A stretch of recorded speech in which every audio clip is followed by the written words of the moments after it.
दुनिया भर की तरह कराची में भी 1 जनवरी राजपूत डे के हवाले से पुरवकार तकरीब का इनेकाद किया गया, जिसमें राजपूत बिरादरी के बुजुर्गों और नौजवानों समेत नुमाया शख्सियात ने शिरकत की।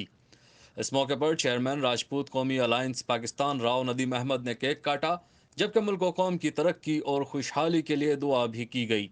इस अहम दिन की मुनासबत पर राजपूत कौमी अलायंस की जानिब से राजपूत बिरादरी का खुसूसी तराना भी लॉन्च किया गया, जिसमें राजपूत कौम के मुख्तलिफ पहलुओं को उजागर किया गया।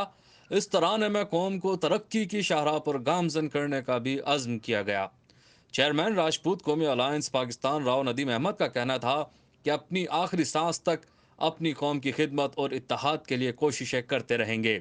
हमारा मिशन है कि हमारे कौमी रहनुमा, बिलखुसूस हमारे नौजवान, अना के बुतों को तोड़कर कौम की तरक्की और खिदमत इंसानियत में नुमाया किरदार अदा करें। आज के दिन बिरादरी की तमाम तंजीमों और रहनुमाओं को एक बार फिर मुत्तहिद होकर आगे बढ़ने का पैगाम देते हैं।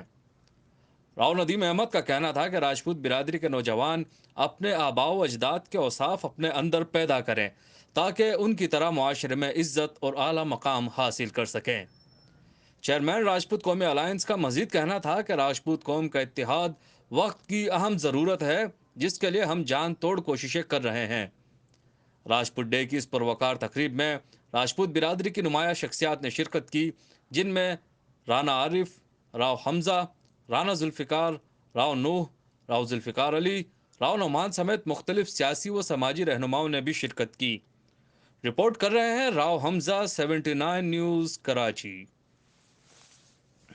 ताज़ा तरीन खबरों के लिए 79 न्यूज़ चैनल को सब्सक्राइब करें और साथ ही बेल आइकन प्रेस करके खबरों से बाखबर रहिए।